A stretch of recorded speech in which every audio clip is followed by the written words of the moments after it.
Eu tenho um amigo espanhol que ele vive quebrando as cristas comigo, porque ele diz que espanhol é mais bonito que português, e eu digo que é o contrário, português é mais bonito. Aí ele disse para mim, português é espanhol sem ossos. Aí eu disse a ele, você deixa de conversa, que espanhol é uma língua que tem sílaba demais nas palavras e palavra demais nas frases. E repare se não é mesmo. Oh, repare, em português, manhã, em espanhol, manhã, não. Tem mais uma sílaba. Né? Desespero, desesperação. Aí eu disse para ele, eu zonando com ele, eu digo, veja, sabe como é aquele nomão, aquele vestido que as mulheres usam aqui, tomara que caia, né? Eu disse, em espanhol é Plaza Dios que venga abajo.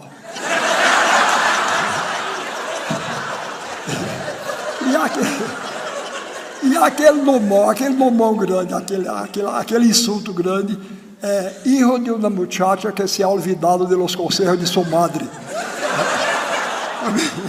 Então, aí eu estava dizendo lá em Fortaleza, eu digo, olha, vocês pedem, vejam bem o absurdo que é inglês. Se eu mostrar isso aqui ao analfabeto mais ignorante de Campinas, eu digo, o que é isso? Ele diz, é um copo. Mas em inglês não é não. Em inglês é glass. Agora me diga, isso tem jeito de glass? Principalmente porque, além do mais, é uma língua pobre, o inglês, porque glass quer dizer vidro e glass quer dizer copo. Então, essa aqui eu vou dizer um glass de plástico. Um vidro de plástico, né? E se for de vidro, eu vou dizer um glass de glass. Não é? Mas, embora isso é lá língua, tem que livro. Graças a Deus eu nasci num país que fala português. O presidente de Portugal, Mário Soares, me deu uma condecoração lá e coisa. Aí no dia que ele me deu essa condecoração, aí me convidou para ir para Portugal. Aí eu disse, presidente, olha, eu nunca saí do Brasil, não. Eu nunca saí. Mas se um dia eu sair, eu vou para Portugal, porque na Europa é o único país que tem o bom senso de falar português. Ele aí ficou todo orgulhoso, ele disse, não falam muito bem não, mas falam, né? Os portugueses não falam bem mesmo, não. Agora houve mais uma reforma aí, né? Eu estou dando na vida com essa reforma. E querem me obrigar a escrever de um jeito. Olha, eu já passei por 4 reformas. 4 reformas da língua portuguesa. Isso é um absurdo. O francês só teve uma reforma no século XVIII. E pronto, acabou, não faz mais. Eu só já passei por 4. Eu até aceitei, eu era professor de português, era forçado a aceitar. Mas até que um dia eu me rebelei. Eu abri uma enciclopédia, estava meu nome escrito lá, com C cedilha.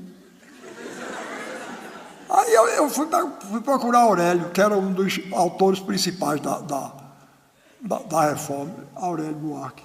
Eu digo, Aurélio, que negócio é esse, rapaz? Ele disse, não, é porque o seu nome é indígena e os nomes indígenas se escrevem com C cedilha. Eu digo, quem decidiu isso? Os índios não tinham nem língua escrita, como é que você sabe? Que quando ele disse Suassuna era com C cedilha e não com 2 S. Não, senhor, o nome é um patrimônio. Estava o meu nome e o do meu pai. Todos 2 lá com C cedilha. Suassuna com C cedilha parece marca de cobra. Não parece. Né? Jararaca, Cascavel, Suassuna. Vocês não. Quem manda não quer que sou eu. Pois bem. E aí então agora estão querendo mudar de novo. Não pode não. Não pode não, é demais. Pode ver, eu estou ficando preocupado. Você desculpe minha maneira de falar. Eu estou ficando preocupado com as coisas que estão acontecendo assim no Brasil. Olha, quando eu tomei posse na Academia Brasileira de Letras, eu fui escolhido para a Academia Brasileira de Letras, e fui tomar posse, e fui convidado para jantar na casa de um casal rico do Rio de Janeiro. E eu fui com minha mulher, eu fui lá no dia seguinte ao da posse. Aí, eu sou um sujeito de classe média, todo regrado, como na hora. E me esqueci que jantar de rico é tarde. Né? Aí, sempre quando eu sou convidado, eu como em casa e lá eu finjo que estou comendo. Mas nesse dia eu me esqueci, não sei porquê. Estava perturbado com a cerimônia de posse da academia, que é uma confusão dos diabos. Aí, cheguei lá e na hora de sair o jantar, começaram a passar salgadinho. Eu nunca fiz tanta falta de educação. Eu não tirava assim educadamente, eu tirava de punhado o salgadinho. Aí, de repente, o dono da casa disse: Ariano, você sabe que salgadinho é esse que você está comendo aí com tanto gosto? Eu não estava comendo com gosto, não. Eu estava comendo com falta de educação e fome. Aí eu disse: é cocatolé, que é um coco que tem lá no sertão. É cocatolé? Ele disse: não, isso é um salgadinho que foi desenvolvido pelos americanos nas Bahamas. Ele disse: pois tem gosto de cocatolé, mas cocatolé é melhor. Bom, finalmente saiu o bendito jantar. Aí, quando estava no meio do jantar, reparem como a mulher se dirigiu a mim. Ela disse assim: você, naturalmente, já foi à Disney, não é? Eu disse: já foi aonde? Ela disse: a Disney. Aí foi que eu descobri que era a Disneylândia, que ela já tem tanta intimidade que chama assim a Disney. Você, naturalmente, já foi à Disney, não é? Eu disse: não, eu nunca fui, não. Ela disse: foi aos Estados Unidos e não foi à Disney? Eu disse: não, eu nunca fui aos Estados Unidos, não. Eu nunca saí do Brasil, não. Aí eu notei uma decepção enorme na cara dela.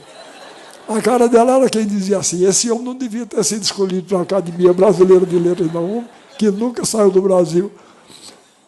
Aí, daqui a pouco, o marido dela falou numa pessoa lá. Aí ela disse: ele já foi à Disney, não é? Aí o marido disse: foi. Aí eu, por dentro, disse: bom, essa mulher divide a humanidade em duas categorias, né? Quem foi à Disney e quem não foi. E eu estou desgraçado, porque eu já... Eu estou desgraçado, porque eu não fui. Bom, aí passou-se um momento, ela disse: vocês tiveram... Ela tinha 3 filhos adolescentes. Na época, aparentavam 17, 16 e 15 anos. Vocês tiveram dificuldade com a educação dos filhos? Aí eu: não, dificuldade normal. Ela disse: a gente também não. O problema da gente só é o seguinte: é que os professores dos nossos filhos não têm nível suficiente para conversar com eles. Eu disse: bom, é mãe de Rui Barbosa, Joaquim Nabuco e Castro Alves, né? Porque os professores não têm nível. Mas vocês vejam a minha inocência. Não era nível intelectual, não, que isso não interessa a ela, não. Era nível econômico. Aí ela disse para mim: outro dia o nosso caçula chegou aqui em casa arrasado, porque foi conversar com o professor dele sobre o nosso vídeo importado, São de Boris Volkönig. E o professor Ariano nunca, nem sequer, tinha visto um vídeo São de Boris Volkönig. Aí disse ela: agora me diga que respeito um estudante pode ter por um professor que nunca nem sequer viu um vídeo São de Boris Volkönig. Aí eu me acovardei, eu já não tinha ido à Disney, eu disse: é mesmo. Além de não ir à Disney, não saber o que era um vídeo São de Boris Volkönig, era demais, eu disse: é mesmo.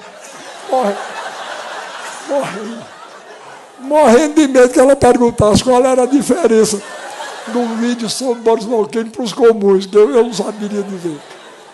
Pois bem, então, é contra isso que eu me volto, tá certo? Quer dizer, a gente está ficando... Porque a gente ri, porque a história é engraçada, mas o que está por trás disso é uma quantidade de ideias frívolas, não é? Uma visão superficial do mundo e do ser humano, que é uma coisa perigosa. Olha, Machado de Assis dizia que no Brasil existem dois países diferentes, o país oficial e o país real. Eu interpreto, não sei se forçando um pouco o pensamento de Machado, eu acho que o país oficial é o nosso, é o dos privilegiados. E o país real é o do povo. E ele dizia, o país real é bom, revela os melhores instintos, mas o país oficial é caricato e burlesco. Eu sei que ele estava movido por uma justa indignação, e não é totalmente burlesco, não. Mas se a gente não abrir o olho, a gente fica. Se a gente não tomar cuidado, se a gente não levar em conta a verdade do Brasil real, a gente vai terminar como essa mulher. Vai ficar do lado da Disney e do vídeo só de Boris Volcano. Eu não sei se isso acontece com vocês.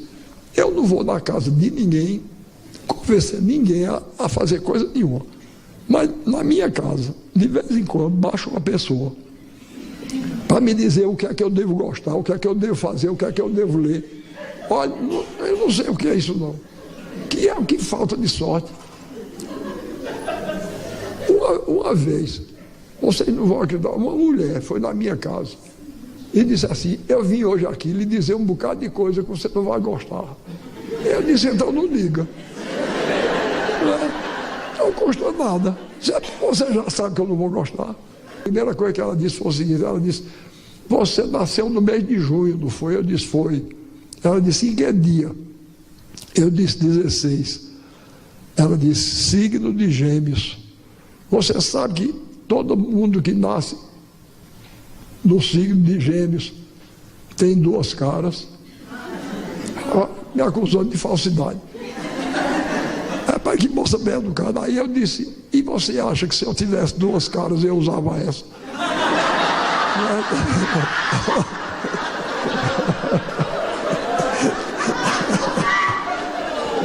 Tá vendo?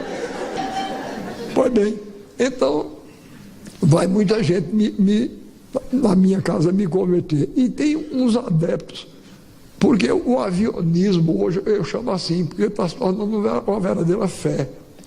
O avionismo. Tem muita gente que vai me converter, sabe que eu não gosto de avião, vai me converter ao avionismo. Um dia eu ia fazer uma viagem do Recife para Salvador e eu ia de carro. Aí lá foi um adepto do avionismo, foi lá na minha casa, mas eu soube, repare, que inconveniente, ele tem nada com isso, né? Eu soube que você vai daqui para a Bahia, de carro, e eu vou.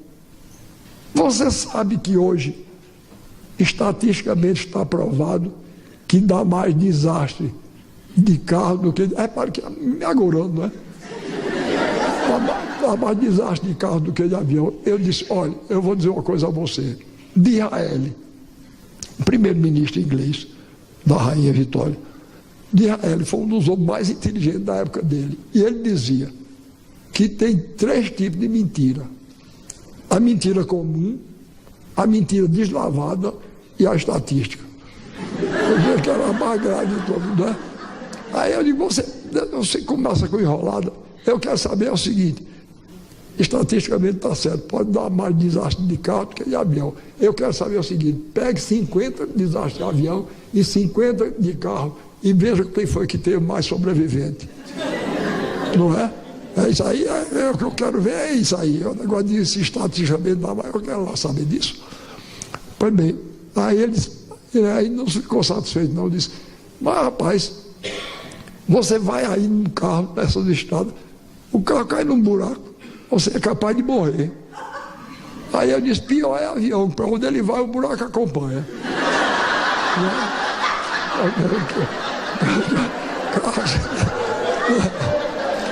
Pois bem, aí esse rapaz foi preocupado, falando num sotaque esquisito. Ele disse, bicho, Eu vim para cá, bicho, porque tu estás ficando ultrapassado. Bicho, tu ficas falando aí do rock.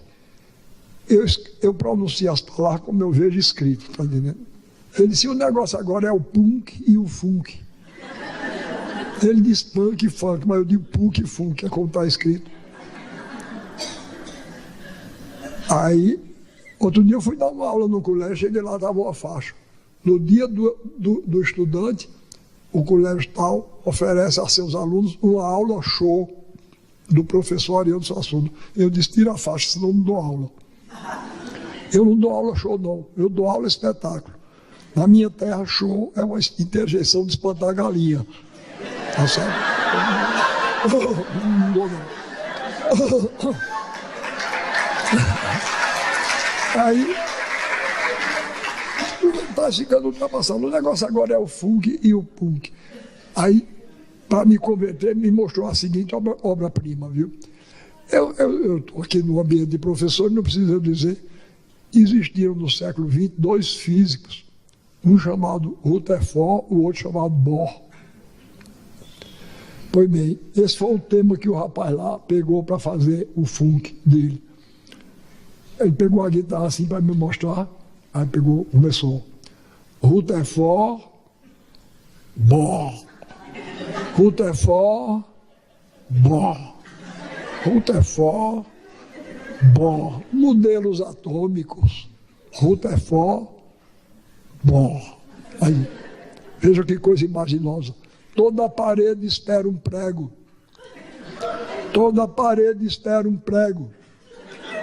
Toda parede espera um prego. Rutherford, Bohr. Rutherford, Bohr. Agora, vejam a novidade da segunda estrofe. Viu? Um cavalo morto é um animal sem vida.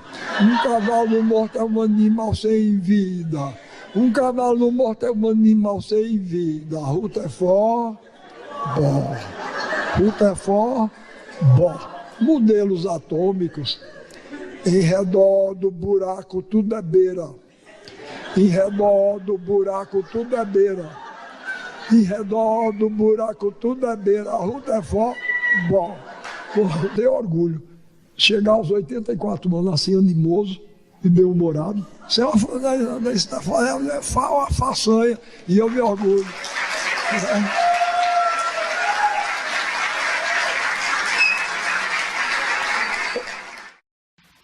Eu já fiz muita coisa nessa vida. Até advogado eu já fui.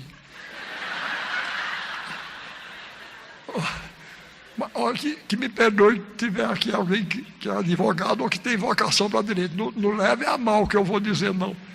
Eu estou falando do problema pessoal.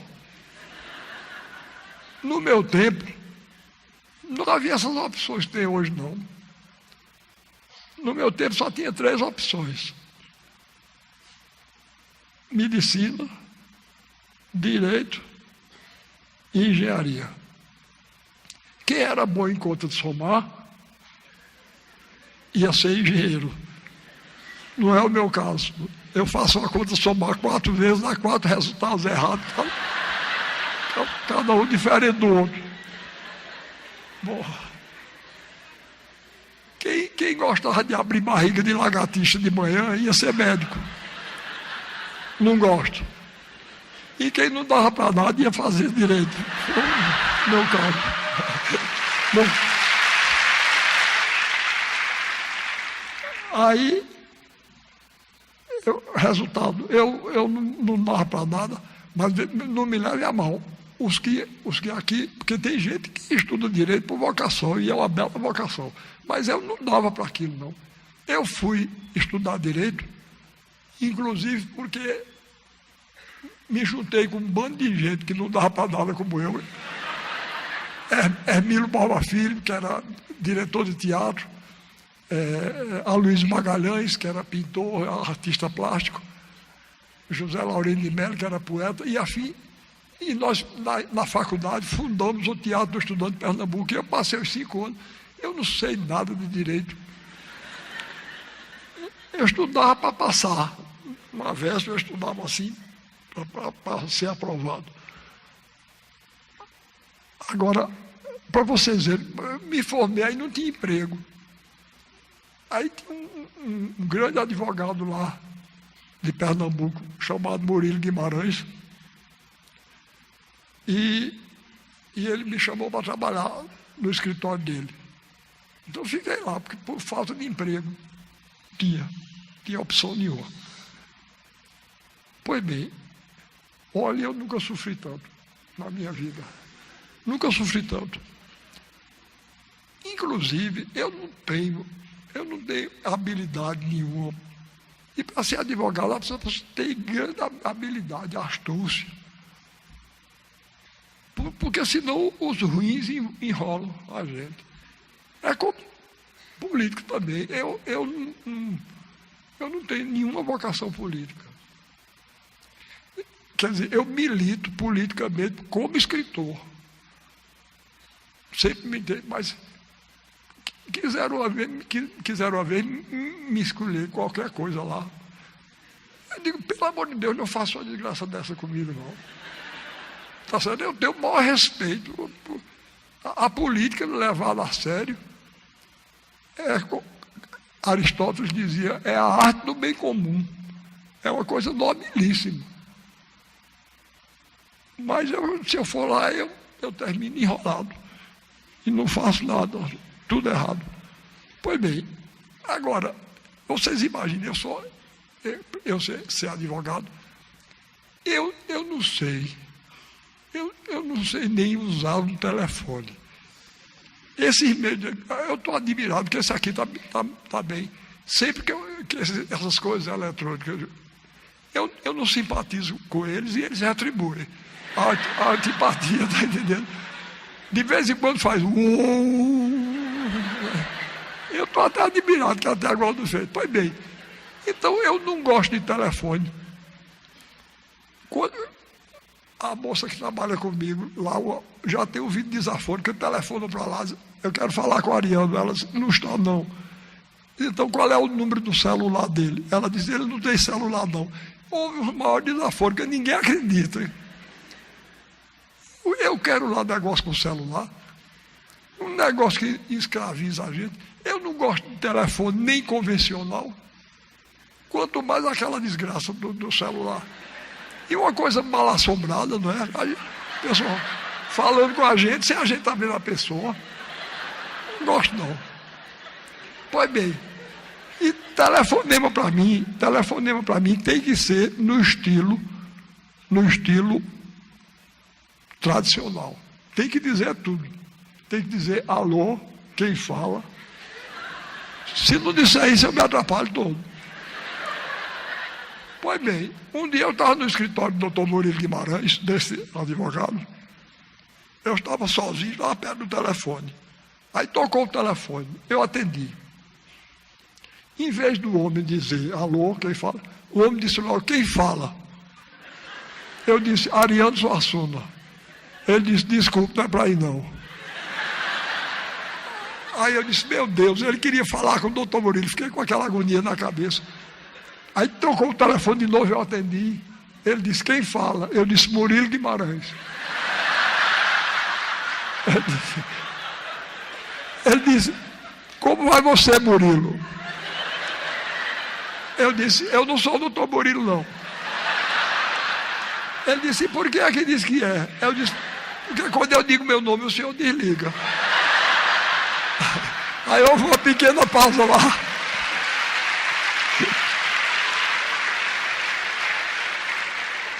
Aí houve uma pequena pausa lá, porque o próprio homem já estava ficando confuso. Aí ele disse, vai chamar Murilo. Eu disse, doutor Murilo não está não.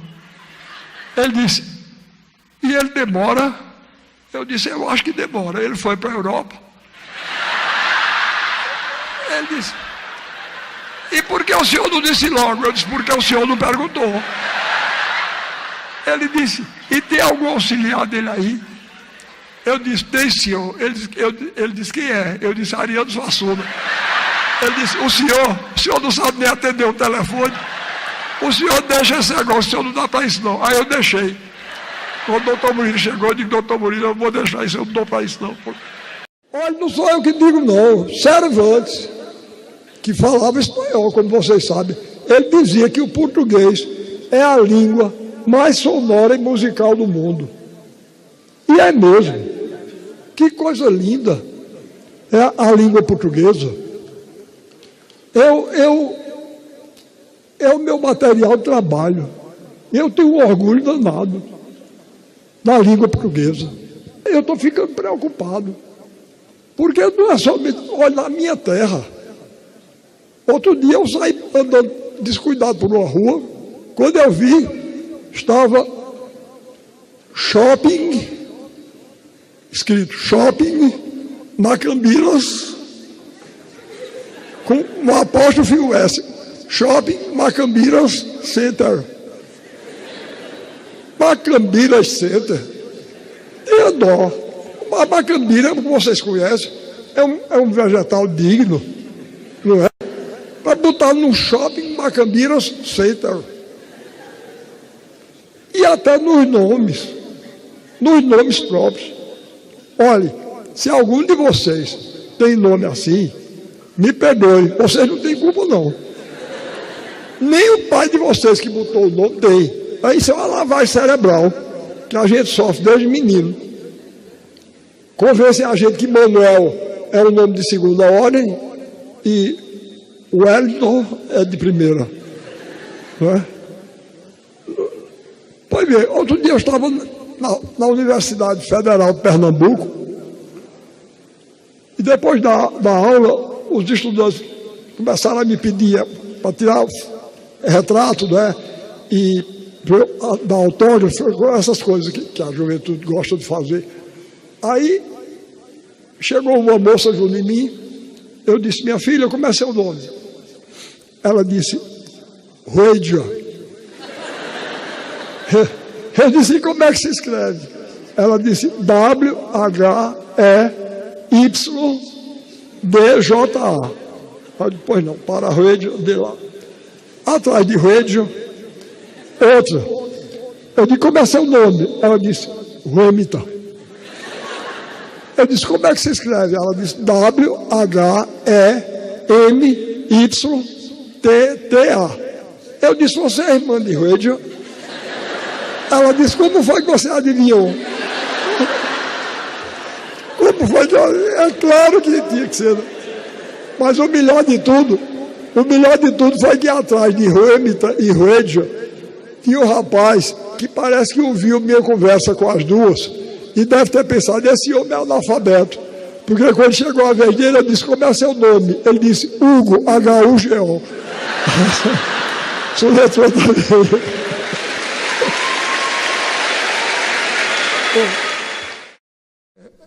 Eu não sei se vocês sabem, mas eu fui professor de filosofia da arte muito tempo.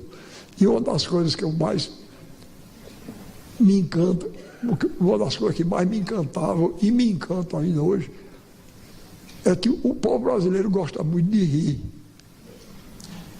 E gosta de fazer rir.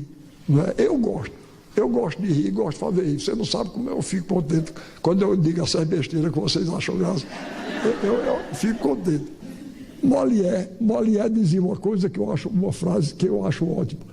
Ele dizia, não existe tirania que resista a uma gargalhada que dê 3 voltas em torno dela. Vocês, não sei se vocês viveram as ditaduras, eu vivi as duas. Estou falando da ditadura de Getúlio Vargas e da ditadura militar. E Getúlio viveu no tempo do nazismo e do fascismo.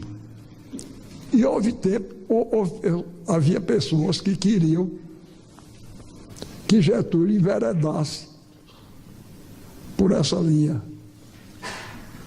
E o ministro dele, no tempo se chamava ministro da guerra. Era um general, até meu conterrâneo, porque era nordestino. Ele não era paraibano como eu, mas era alagoano. Era o ministro da guerra dele. Chamava-se o general Pedro Aurélio de Góes Monteiro. Então, o povo brasileiro inventou que o ministro da guerra nazista, da Alemanha nazista, convidou o ministro da guerra do Brasil, que era Góes Monteiro, e o ministro da guerra da Itália para irem visitar Berlim, para lá tomarem conhecimento da organização e da disciplina das Forças Armadas alemães. Aí diziam que chegaram lá, quando chegaram, colocaram cada um com a escolta de 10 soldados. Góes Monteiro com 10 brasileiros, o italiano com 10 italianos e o alemão com 10 alemães. Subiram num daqueles bombardeiros, aviões de transporte de tropas, subiram no avião, quando estavam lá a 10 mil metros de altura. Aí o ministro da guerra alemão disse: eu vou dar a vocês uma demonstração da disciplina do povo alemão e do exército alemão. Aí disse, chamou um soldado lá dos 10 dele, fez uma continência perfeita. Tá, pá. Aí ele disse: você ama a Alemanha? Ele disse: amo. Respeita o nosso Führer Adolf Hitler? Respeito. Pois então pule de cabeça aí, sem paraquedas. O soldado pulou. Aí o italiano sentiu-se mal, chamou dele: você ama a Itália? Amo. Respeita o nosso Dulce Mussolini? Respeito. Então pulo de cabeça. O italiano pulou. Aí Góes Monteiro chamou o brasileiro. Pá, fez lá uma continência lá. Aí ele disse: você ama o Brasil? Amo. Respeito o nosso chefe nacional, Getúlio Vargas? Respeito. Então pule de cabeça sem paraquedas. Ele disse: mas é possível, 9 horas da manhã tu já estás bêbado, Góes. E é verdade, ele gostava mesmo. É possível, 9 horas da manhã, Góes Monteiro já está bêbado, não nada. Agora, no tempo da ditadura militar também tinha umas histórias ótimas, que para nós professores dá muito bem, porque um deles tinha fama de burro. E era. E era mesmo. Mas aí, quando foi, um dia ele ia visitar uma escola no dia seguinte. Aí os assessores disseram: presidente, uma coisa que fica muito bem, que causa muita simpatia, é fazer perguntas aos meninos. Ele está doido? E se eu não soubesse responder a resposta? Aí disseram: não, a gente prepara. Aí prepararam você chama um cola aqui, né? A gente chama fila. Prepararam uma fila lá para ele, com a pergunta e a resposta. Então, quando ele chegou lá, nós um dia na escola, ele filando, né, puxou de baixo. Quem descobriu o Brasil? O menino disse: Pedro Álvares Cabral. Ele disse: muito bem. Em que dia? 22 de abril de 1500. Eu disse: muito bem. Quem celebrou a primeira missa? Frei Henrique de Coimbra. Ele disse: muito bem. Disse: agora vamos para o campo das ciências naturais. A quantos graus ferve a água? O menino disse: 100 graus. Ele disse: não, senhor, 90 graus. Aí o menino disse: 100 graus. Ele disse: 90 graus. Aí a professora, coitada, morrendo de medo, disse: presidente, o senhor me desculpe, mas a água realmente ferve a 100 graus. Ele aí olhou e disse: ah, é mesmo. Quem ferve a 90 graus é o ângulo reto.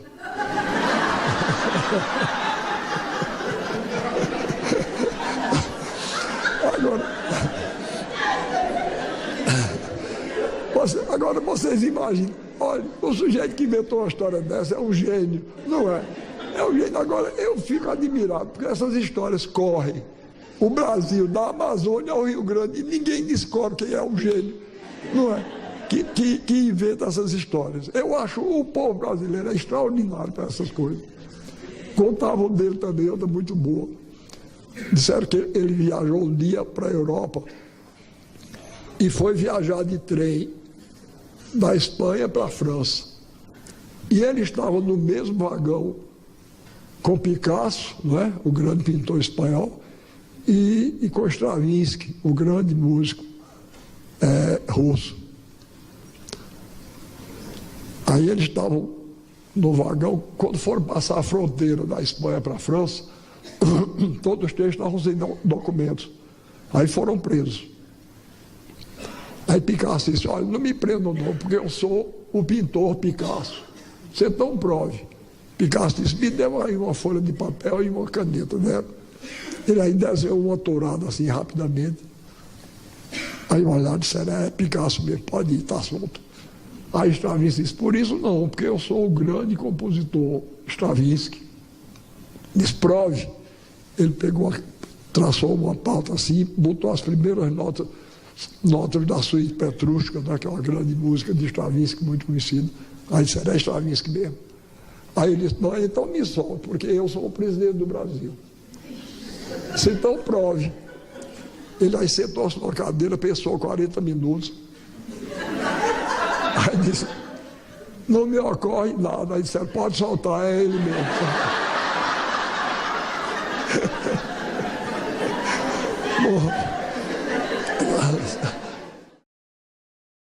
A estreia do Alto da Compadecida no Rio de Janeiro, essa me deu uma sensação de alegria muito grande. Foi. Porque, pelo seguinte, veja bem, eu era totalmente desconhecido. Eu casei no dia 19 de janeiro de 1957. No dia 22, eu viajei para o Rio, porque o Alto da Compadecida, o espetáculo daqui estava sendo levado para participar de um festival no Rio de Janeiro, promovido por Dulcina, a grande atriz brasileira, e era um festival nacional. Cada estado mandou um representante, e o nosso foi. Foi no Teatro Dulcina, lá no Rio, na Cinelândia. Pois bem, o festival começou no dia 22, a peça foi vaiada. No dia 23, a peça foi vaiada. No dia 24, a peça foi vaiada. No dia 25 era eu. Aí eu entrei apavorado no teatro. Eu digo, agora chegar eu aqui com essa peça, com o Padre Cício, cachorro enterrado em latim.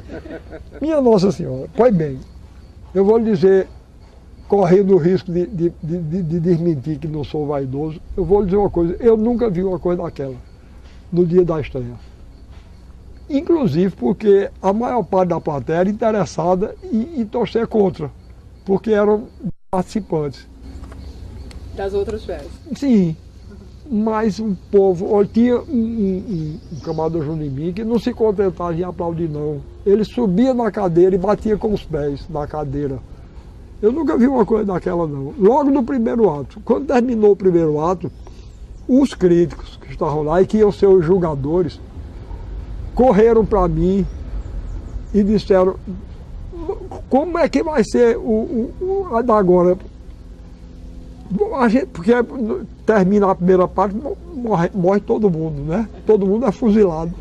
Aí eles disseram, nós estamos apavorados, como é que você... Daí do terceiro ato, aí eu disse para eles, olha, eu assumo a responsabilidade, eu só estava com medo do primeiro e do segundo ato. Desse agora eu assumo a responsabilidade. Pois bem, aí eles fizeram outra coisa que foi curiosa, é porque eles não podiam nem se pronunciar, porque eles eram os julgadores, eram os críticos de teatro que iam escolher o melhor espetáculo. Eles, na primeira noite, que cada grupo apresentava uma noite, eles então fizeram um pré-julgamento, que chegaram com um abaixo-assinado pedindo à Dulcina que, acabado o festival, cedesse o teatro para passar mais uma semana o Alto da Compadecida. E que realmente, aí ganhou a medalha. Pronto, agora ganhou a medalha, mas eu lhe digo com franqueza que a mim me causou mais alegria a reação do público do que a medalha de ouro que a gente ganhou. Eu tive a surpresa, quando eu estava escrevendo o Alto da Compadecida, Eu fui visitado por um desses que querem me converter. Fui visitado, ele chegou e disse, eu ouvi falar que você estava fazendo uma peça de teatro. Eu disse, estou. Ele disse, e como é? Eu digo, não, é o seguinte, eu peguei 3 folhetos da literatura de cordel. O primeiro chamado O Enterro do Cachorro. O segundo, O Cavalo que Defecava Dinheiro. E o terceiro, O Castigo da Soberba. E me baseei neles para fazer uma peça. Ele disse, e a ação se passa aonde? Eu disse, no sertão da Paraíba. Ele disse, tem seca? Eu disse, tem. Tem cangaceiro? Eu disse, tem. Ele disse, rapaz, ninguém aguenta mais isso, não. Eu disse, tá azar meu, né? Ele não, se não aguentar, é um assunto que está me interessando, é esse aí. Eu faço uma peça. Ele disse, pois e disse, como é o nome dos personagens principais? Eu disse, Chicó e João Grilo. Ele disse, e como é que vão traduzir isso? Eu disse, eu sei lá, rapaz. Não é. Eu digo, olha, eu sou escritor brasileiro, eu escrevo para o meu país, para o meu povo. Se os outros gostarem, eu acho ótimo. Mas eu escrevo para o meu... Ele disse, pois eu só coloco o nome, ele era dramaturgo também. Eu só coloco o nome nos meus personagens que possa se traduzir. Eu gosto muito do nome Martim, porque pode ser, na França pode ser Martin, e nos Estados Unidos, Martin. Coitado, rapaz, com essa preocupação, nunca ligaram para ele, nunca lhe traduziram. Ele podia ter botado o nome que ele quisesse, que ele não traduziu de jeito nenhum. E não é que traduziram. Na França, João Grilo chama-se Jean Griot. E nos Estados Unidos, John Cricket. Horrível. Né? Eu acho péssimo. Eu não gosto muito de palavrão. Tá certo? Porque eu acho vulgar. E acho mesmo sem graça. Uma vez eu fui ao espetáculo de um ator cômico lá no Recife. E até a metade do espetáculo eu não dei uma risada, porque ele só fazia dizer palavrão. E não tinha novidade nenhuma para mim, eu conhecia todos. Eu conheço até mais do que ele, porque eu sou de origem rural e de formação urbana. Ele só conhecia os palavrões da cidade, eu conheço os da cidade e do campo. Quem quiser saber de palavrão, vem falar comigo que eu conheço tudo. Pois bem, então,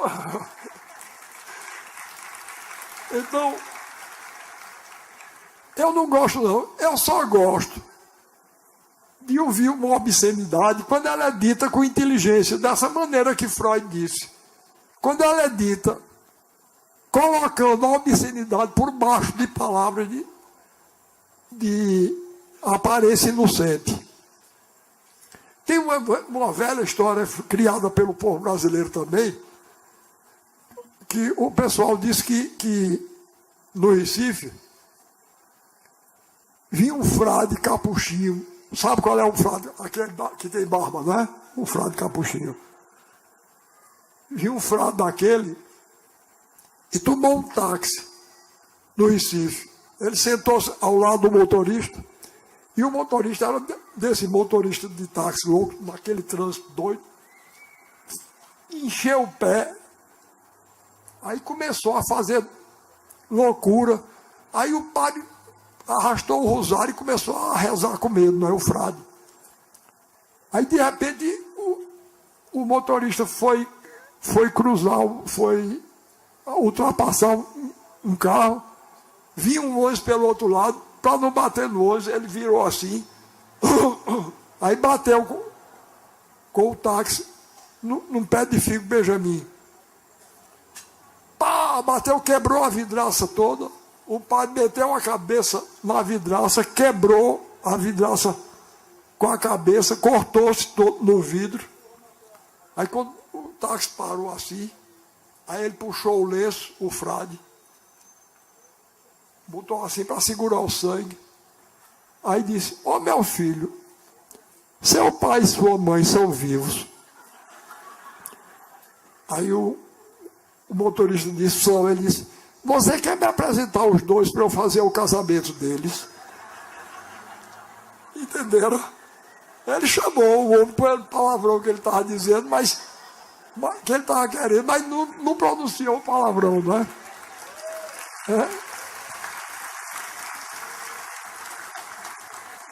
Tem outra história que se conta também, lá no sertão da Paraíba, e que eu gosto muito.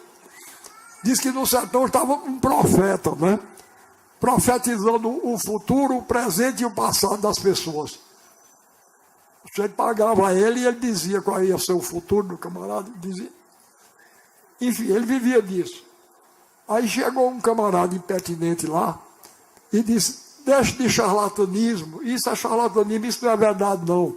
Você não profetiza coisa nenhuma. Aí ele ficou irritado, sem dúvida, atacado no meio de subsistência dele. Né? Aí ele disse, não, é verdade. Isso aqui é verdade, eu profetizo. O passado, o presente e o futuro. Aí o profeta disse, você quer ver eu dizer a você, onde está seu pai, nesse momento agora? Aí o camarada disse, como é, rapaz? Você vai dizer onde é que está meu pai agora. Ele disse, ele está, se você disser, eu acredito. Diga, veja aí e diga onde é que está meu pai. Aí o profeta se concentrou assim. Disse, seu pai está na cidade de Pombal, tomando cerveja num bar. Aí o camarada disse, você quebrou a cara, rapaz. Eu sabia que você ia se desmoralizar. Meu pai já morreu há 12 anos. Aí o profeta disse, quem morreu foi o marido de sua mãe. Seu pai está lá em Pombal.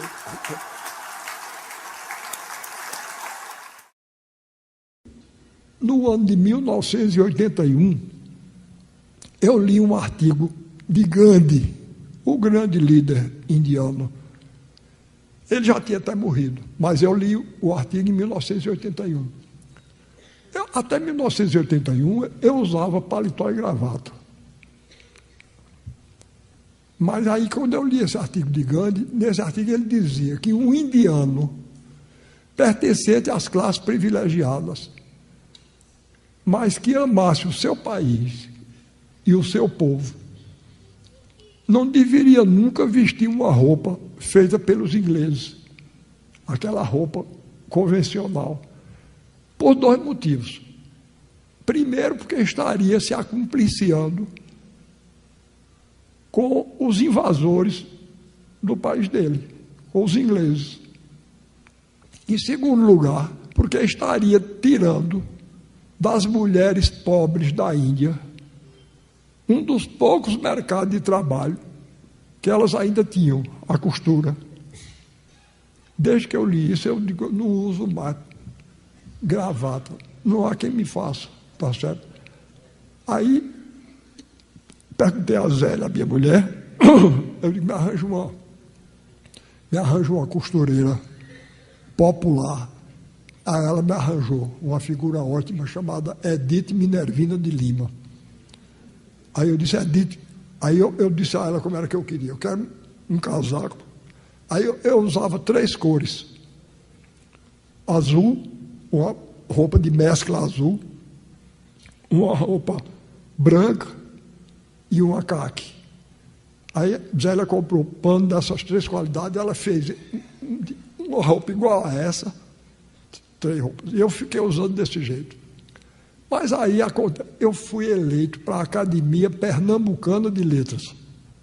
Aí eu não quis também estar criando problema, porque todo mundo lá vai de paletó e gravata.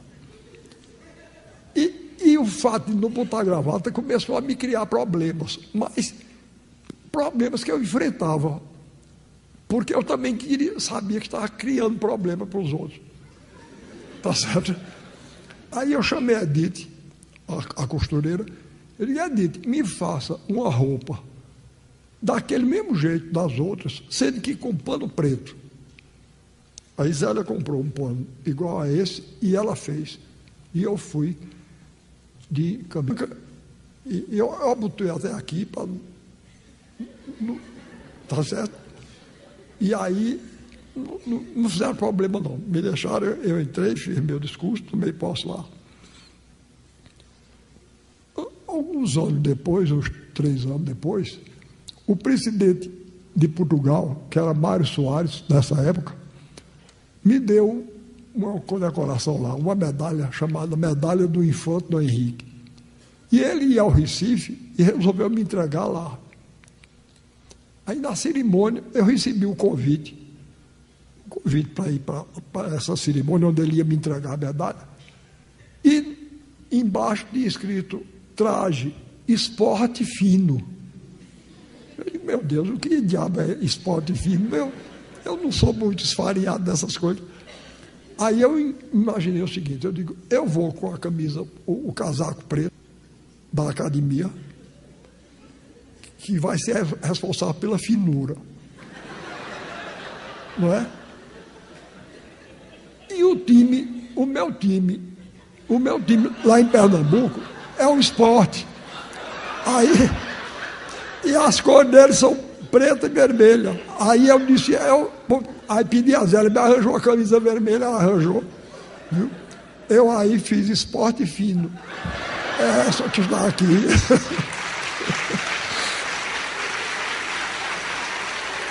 Então, eu coloco, além de me disfarçar de Ariano Suassuna, eu coloco também para homenagear. Quando eu estou achando que o público é um público distinto, fino, eu boto o esporte fino, vi hoje de esporte fino, para homenagear vocês.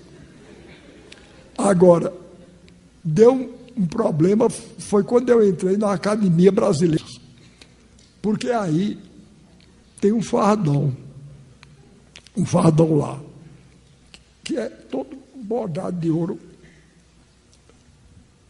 Aí, quando eu estava, faltava 1 mês ou 2 para a minha posse, me telefonou uma figura, se ele já morreu, me perdoe, que eu não gosto, mas uma figura desagradável, falando no sotaque, desagradável, me telefonou lá para o Recife.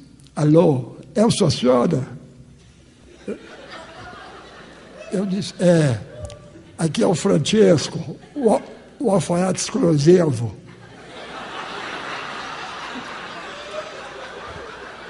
Da academia.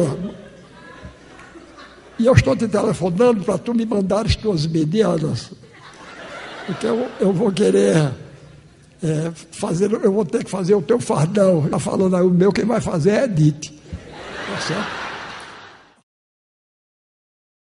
Eu gosto muito de história de doido. Eu não sei se é por identificação, mas eu gosto muito. Eu gosto muito. Eu tenho um primo, Saul. Uma vez ele disse para mim, Ariano, na família da gente, quem não é doido, junta pedra para os doidos jogarem no povo.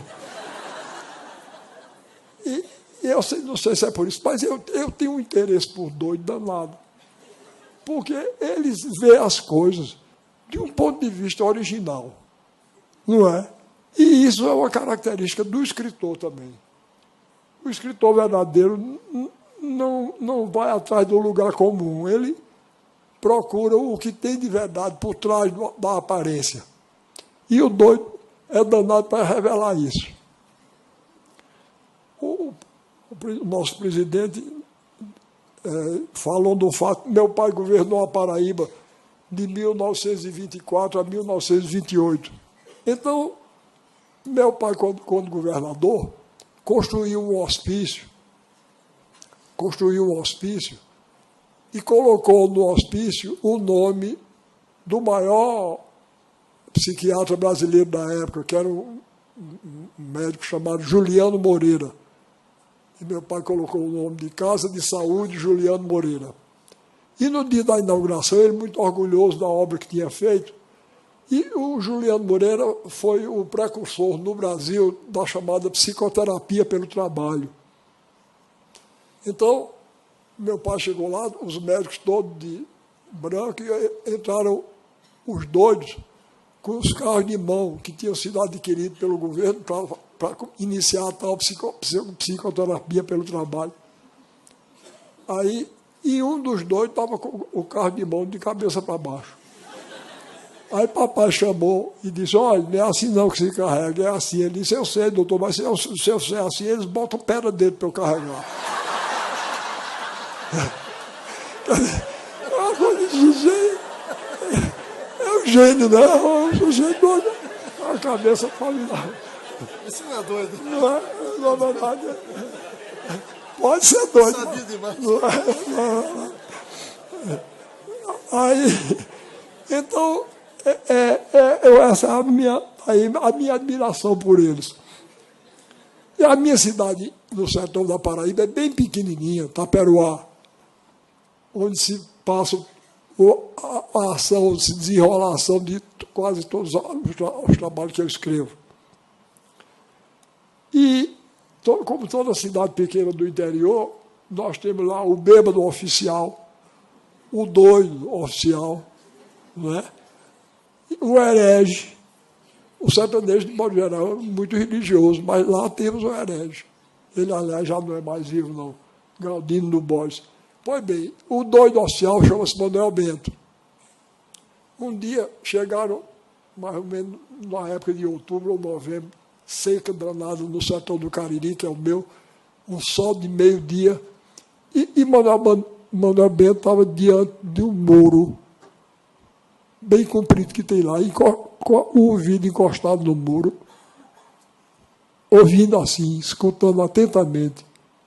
Aí passou uma pessoa, imitou, ficou também. Daqui a pouco tinha umas 5 ou 6 pessoas, todas. Aí daqui a pouco um disse, realmente eu não estou ouvindo nada. Ele disse, desde manhã que está assim.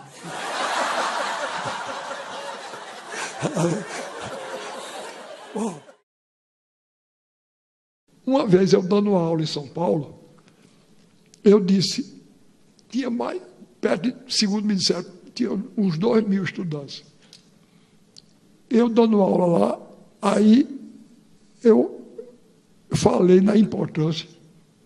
Eu disse, a Universidade Brasileira ensina de costas para o país e para o povo. Aí eu disse, eu vou provar, eu estou dizendo isso e vou provar.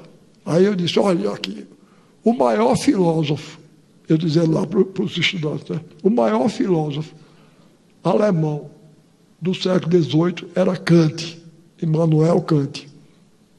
Quem já ouviu falar dele? Eu perguntei lá, né? Quem já ouviu falar? Eu disse, não precisa ter lido no livro dele, não. Eu quero saber quem já ouviu falar. Praticamente os 2.000 levantaram a mão. Eu digo, agora, o maior filósofo de língua portuguesa do século XVIII, o século de Kant, era Matias Aires. Quem foi que já ouviu falar nele aqui, na universidade? Somente um estudante levantou a mão. Eu disse, vocês estão vendo? Matias Aires, o maior pensador de língua portuguesa do século XVIII, era brasileiro e paulista. E vocês todos já ouviram falar em Kant aqui. E falar em Matias Aires, só aquele companheiro aí. Aí eu virei para ele e disse, me diga uma coisa, você aí, você leu algum livro de Matias Aires ou ouviu falar dele numa aula? Ele disse, não, senhor, é porque eu moro numa rua que tem o nome dele. Tá certo? A gente ri porque a história é engraçada, mas o que está por trás disso é muito ruim, não é? Quer dizer, a gente não dá importância a um pensador da qualidade de Matias Aires. Pois bem, vocês vejam que coisa bonita. Eu vou dizer um texto dele, para vocês verem que coisa bonita. Que ele, além de pensador, ele era um escritor extraordinário. Eu vou dizer um texto dele. Bom, eu faço um acordo com vocês. Se vocês não gostarem, permaneçam como estão. Se gostarem, me dê um sinal para eu ficar contente. Repare que coisa. Ele parte da ideia de que o mundo é um palco. É uma ideia muito do Barroco. O mundo é um palco e a vida é uma representação. Isso está presente em grandes escritores do Barroco, como Calderón de la Barca, que era espanhol, não é? Shakespeare, que era inglês. Shakespeare tem uma peça onde um personagem lá diz: a vida é um conto narrado por um idiota. Um conto cheio de sonhos e de fúria, mas que nada significa. O homem é um pobre ator que dá cambalhotas e logo se retira do palco. Coisa bonita, não é? Pois bem, agora veja o que Matias não pede, não, veja que beleza. Ele diz: que são os homens mais do que a aparência de teatro? A vaidade e a fortuna governam a farsa desta vida. Ninguém escolhe o seu papel. Cada um recebe o que lhe dão. Aquele que sai sem Fausto nem cortejo, e que logo no rosto indica que é sujeito à dor, à aflição, à miséria, esse é o que representa o papel de homem. A morte, que está de sentinela, numa das mãos segura o relógio do tempo, no outro a foice fatal. E com esta, de um só golpe certeiro e inevitável, dá fim à tragédia, fecha a cortina e desaparece. Tá bom? O Dia de Reis, que é comemorado, é celebrado em janeiro, para mim é um dia muito importante. Não só pela beleza da visita dos Reis Magos ao Cristo, que acabaram de nascer, mas por um motivo pessoal particular. Uma amiga que eu tenho, uma grande amiga minha, que é jornalista, uma vez me perguntou qual tinha sido o dia mais importante da minha vida. E eu disse que não teria dúvida de escolher 6 de janeiro de 1948, porque foi nessa data que eu, com alguns meses de namoro com a minha atual mulher, Zélia, eu pedi Zélia em casamento a ela. E ela concordou. E esse foi o dia que praticamente mudou minha vida toda. Inclusive, eu que vivia com a tendência para a tragédia, todas as minhas peças anteriores a Zélia são peças trágicas. E Zélia foi quem, como eu repeti outro dia, a ela própria, numa dedicatória que fiz, ela foi quem permitiu a irrupção em minha vida do galope do sonho e do riso a cavalo. Eu tive a impressão que meu coração e meu sangue se desataram, se abriram para o mundo, e inclusive para a alegria do mundo. A minha mulher que está ali, houve um caso curioso com ela. Quando o povo me chamava de feio, ela a sorte dos homens como eu é que as mulheres bonitas, às vezes, têm um mau gosto desgraçado. Não é o caso dela. Vocês acreditam que aquele esplendor que ali está, ela se encantou comigo antes de eu me encantar com ela. A primeira vez que ela me viu, eu não dei nem cartaz. Repare que atrevimento. Ela encantada para meu lado, e eu não dei nem bola, não dei a menor importância. É porque ela era muito pequena. Ela tinha 13 anos nesse tempo. E eu já tinha 17. Aí eu nem olhei para ela. E ela disse que toda encantada para mim foi no cinema que a gente se encontrou. 4 anos depois, aí ela já estava com 16 anos. Olhe, vocês não podem imaginar que beleza. Aí eu vinha numa rua que tem lá no Recife, chamada Rua Nova. Quando eu olhei, a rua estava toda iluminada. Era ela, com esses olhos agateados dela, estava iluminando a rua toda. Aí eu fiquei encantado. E eu cheguei em casa, eu disse à minha irmã Germana, eu disse: hoje, na Rua Nova, uma galeguinha maravilhosa, linda, olhou para mim com cara de alma que está pedindo reza.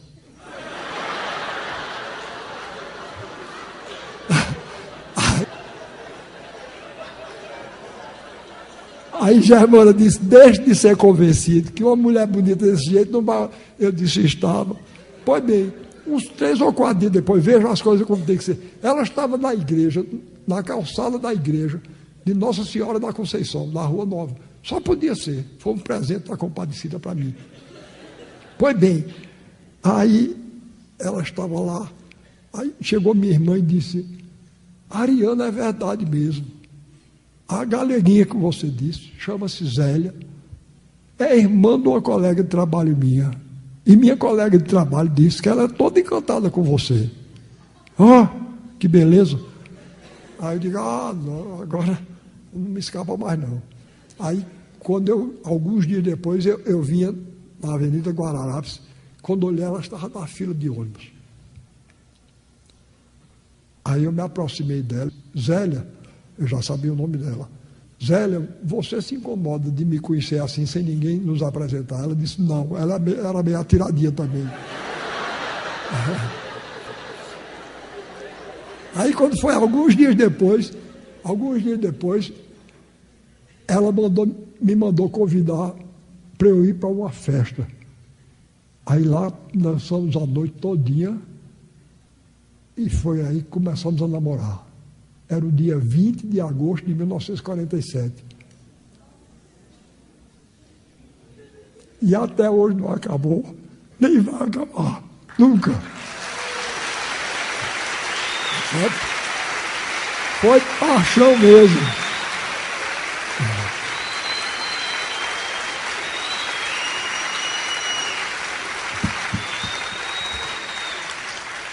A velhice não pôde, nem a morte vai poder. Tá certo? Foi amor para o resto da vida. Eu queria que vocês vissem o espetáculo no sertão de Pernambuco, para vocês verem que alegria. Nós demos o espetáculo numa cidade chamada Belém de São Francisco, lá no Alto Sertão, na praça pública. Eu fiquei apavorado quando eu vi, porque eu espero ir para o teatro. Quando eu cheguei, era na praça pública, eu digo: daqui a pouco é menino vendendo rolete de cano aqui, que vai ser... Pois eles ouviram em respeitoso silêncio, do jeito que vocês, e vibrando, batendo palmas. E quando terminou, eu vi um dos maiores elogios que eu já ouvi na minha vida, uma velhinha do povo. Chegou junto de mim e disse: eu nunca pensei, professor, na minha vida, antes de eu morrer, ver um espetáculo.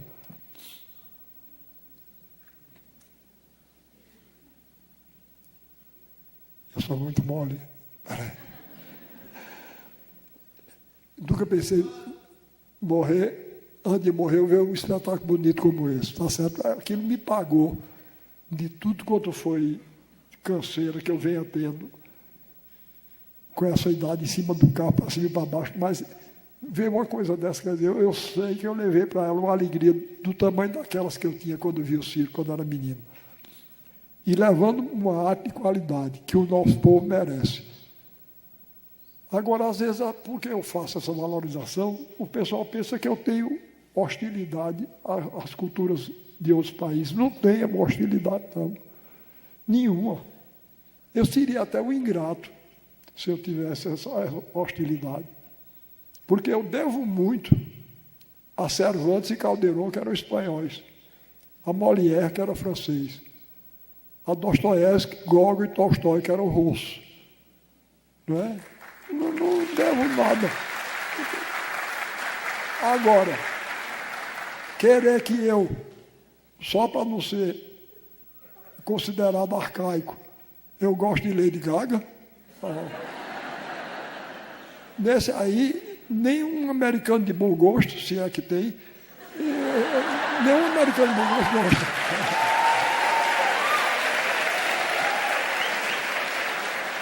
Não é?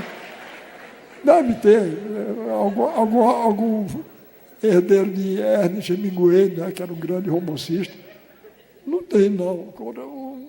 Contra a cultura americana, de verdade, eu não tenho, não. Como não tenho contra nenhum país. Agora, eu quero afirmar a nossa.